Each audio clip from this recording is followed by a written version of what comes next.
Hey everyone, welcome back to episode 4 of Furry Amino Exposed. Today's episode, we're going to be covering the Furry Amino revolution, which happened back in 2023. I know this is an older topic, and a lot of this has already happened long since past on Amino, but I just wanted to cover this situation before we got into detail with a lot of the future videos, just because there's a lot of core pieces that happened within this revolution that exposed the leadership of the community, and a lot of this situation was never resolved, with a lot of the individuals being permanently banned and removed from the community. Furry Amino was a 500,000 member blog on the internet on the Amino apps application on the iOS and Google Play App Store. I had heavily exposed this platform for absolutely diabolical behavior, and I've released 3 episodes prior to this regarding 2 owners of the community and a YouTuber that led between the years of 2020 to 2025. Luckily, Furry Amino and the entire Amino apps application was shut down in the beginning of 2026, but I still wanted to make a video to cover the exact events as to what happened during this revolution, and to honestly just shed some justice onto what happened to hundreds of different members within this community that were falsely banned and harassed by the leadership. Now, at the time of furalley's first creation, I had been long gone from the Furry Amino community. It was around the year of 2023, and I had been banned from the community, but in hindsight, I still owned my furryamino.com website and still had information on there, but I had finished posting. I was done with this disgusting community. However, the multiple individuals on Discord, or mainly on Furry Amino, who evacuated to Discord, reached out to me with evidence against the leadership for abusing the community. Apparently, during the couple months that I had left Furry Amino totally due to my ban, I was given bountiful evidence of crazy staff abuse from SilverClaw and her team. And additionally, I was also shown posts expressing the hatred against the new rule set for the Do Not Interacts, which prevented any individual from posting Do Not Interacts on their profile for some really weird reason. And in context to that, it basically allowed pedophiles to interact with minors, and if those minors didn't want that to happen and they wanted to state on their profile they didn't want to talk to adults, they would be banned from the community. That's really kind of sus.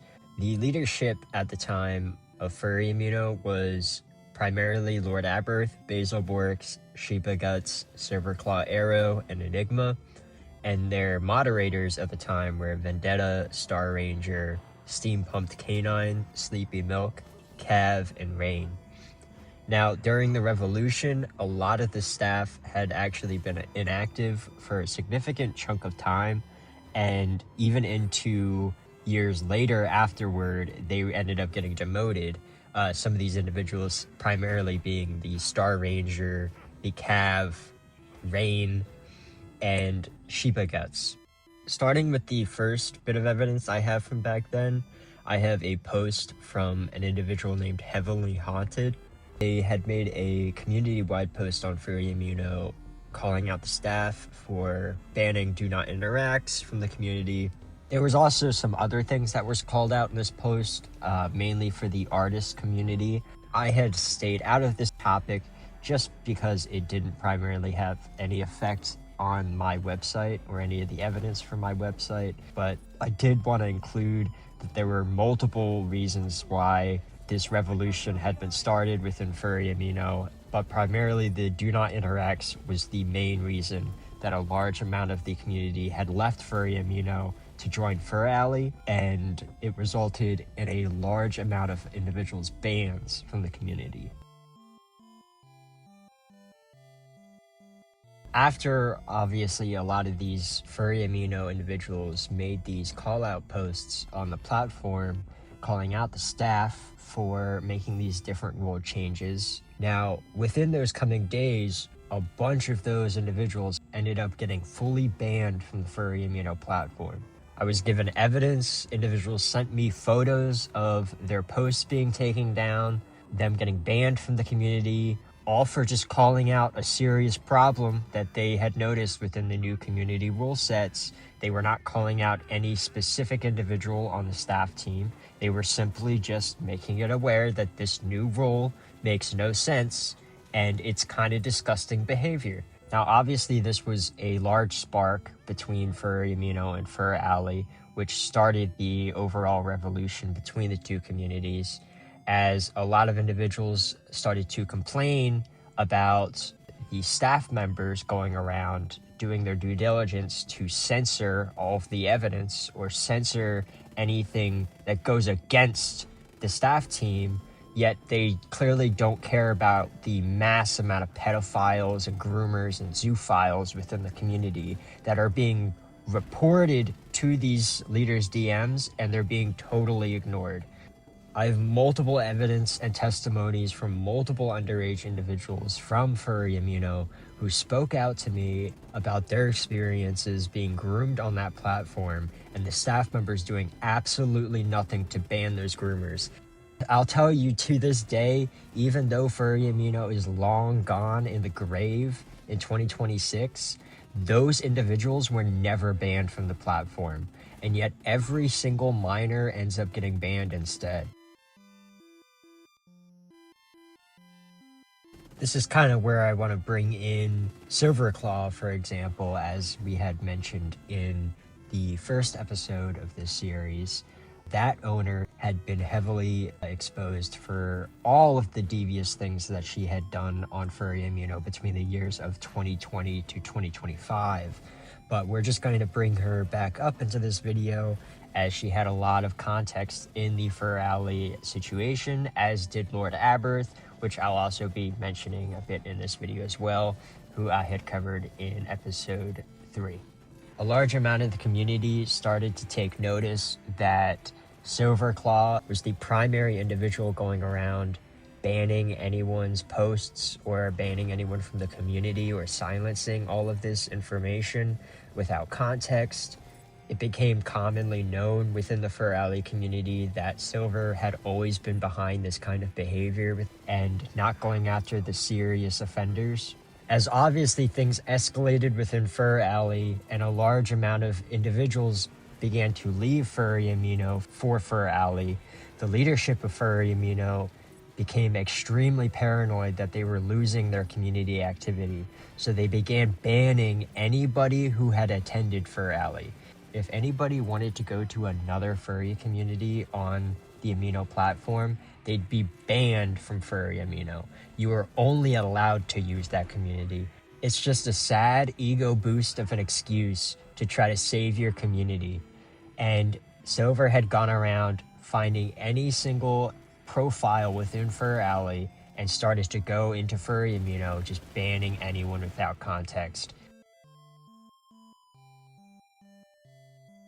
Now, even back in 2023, as it is the same now in 2026, FurryAmino off-platform, outside of the Amino app, was absolutely criticized, and nearly every single individual who had left that community was absolutely positive that it was filled with pedophiles and groomers, and it continued that way as they left. Obviously, a lot of videos that we discovered for the furryamino.com website during the time of the revolution had a lot of expressed comments about these groomers and about the staff members not caring about banning these individuals.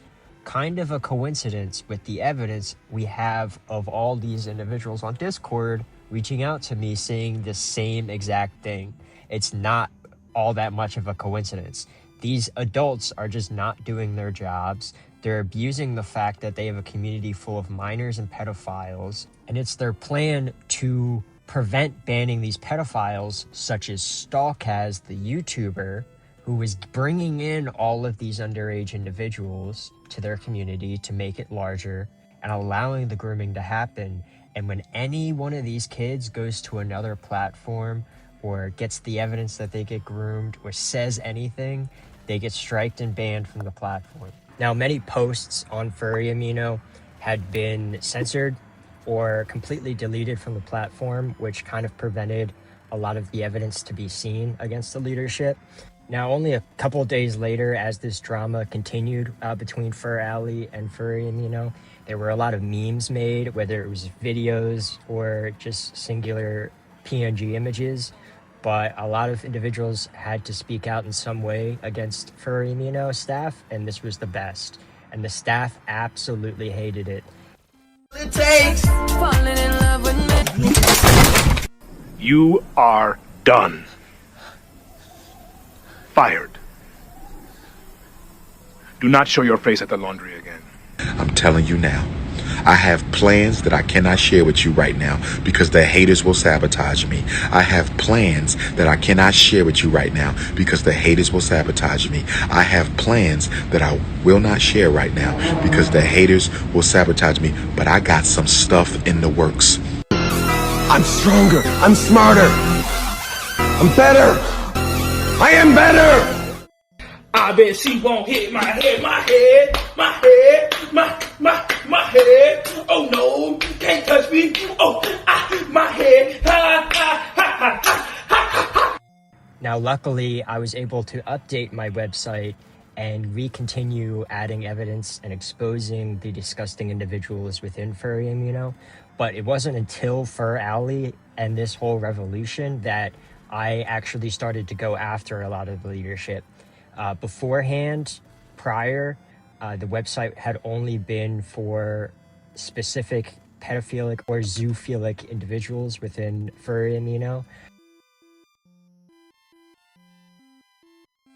Now, as referenced in episode 3, we're going to bring this topic up again with lordaberth's use of zoophilic artwork, and additionally posting all of this artwork and these links to the artwork on his profile bio. Lordaberth wanted to be seen as an individual that protected minors, but in reality, he was just sharing them with disgusting, lewd, perverted activity. The furalley community began using this evidence as cannon fodder, as a good justification with just being censored and banned from the community just for speaking out against a rule set that prevents minors from posting anywhere on their profile that they don't want to interact with adults. And yet adults are freely allowed to post pornographic links in their bio. That is really off and suspicious. And anyone criticizing that at all is getting banned and censored, and it's around 500 to 600 individuals. Now, at the time, this was almost half of the FurryAmino activity within the community, as it heavily died throughout the years of these grooming and pedophilia allegations just not being touched upon. But the community obviously was trying to now reach out to the FurryAmino community and leadership about why Lordaberth was sharing all of these disgusting links. And as Lordaberth posted these links in his bio, so did the curators. Curator Vendetta was caught posting these disgusting zoophilic persona links within his bio. Luckily, he deleted all of that evidence as this furalley revolution was going on, which was the right thing to do. It still doesn't excuse the fact that he continued to work on that staff team and he never spoke out against the leadership for doing it themselves, as they did do it up until the deletion of Amino in 2026. Now, obviously, the FurryAmino leadership had been denying all of these allegations that the bulk of furalley was putting together, which was hundreds of individuals that were pissed off with this staff team. And this was a catalyst which killed FurryAmino up until 2025. But essentially, the community had thousands and thousands of people active. It wasn't until this whole drama and shit show that had never had any actual outreach through TikTok or YouTube or any content platform. Nobody really knew any of this happened until this video, or if you had seen my website prior to any of this. As we covered in the first episode with SilverClawArrow, obviously she tried to defend lordaberth for having this zoophilic, pedophilic art all over his socials, saying that he doesn't have any of that anywhere on his profile, even though he did. Minors were sharing it with each other in that community. What? When? Where? Who? What? When? Where? And why? But only a day later, furalley managed to get on alternate accounts and get into the FurryAmino community that at the time on Amino was always open. You were always free to join this community. It was not in lockdown or anything. You could make an alt account and just get back in there. I did not want to. I did not want to go back there for obvious reasons. So when I had taken that lapse of multiple months between me getting banned from FurryAmino, a lot of furalley individuals took it upon themselves to make these alternate accounts so that they could get onto FurryAmino and warn everyone. And at this road, we hit the lordaberth's comment wall section, where right below his bio, sharing all of those pornographic links, multiple FurryAmino individuals, both alternate accounts and main accounts, had spoken out against lordaberth on his bio about these DNI rules. And he obviously had denied responsibility and accountability for any of this. And additionally, the second anyone started bringing up his not safe for work socials in his bio, you guessed it, they got banned from the community. And after that, they ended up disabling lordaberth's comment wall and deleting everything. So they tried to delete all of the evidence against that whole conversation.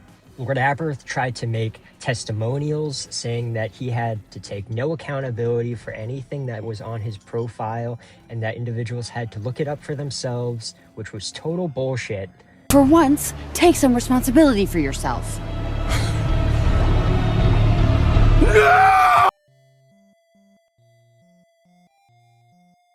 These fully grown adults leading the FurryAmino leadership team had then started to harass and bully the minors, trying to upset them over their small egos getting hurt over this entire situation of their entire FurryAmino community getting killed due to their own arrogance. As things started to get even more uncomfortable for the FurryAmino staff team and seeing their own community turn against them, they began raiding the furalley community with their own alternate accounts, trying to disguise themselves as different personas and different name choices, but they ended up getting exposed throughout the community for stalking and spying and trying to encourage individuals to return back to FurryAmino, saying that all of this situation was destructive against the entire furry community.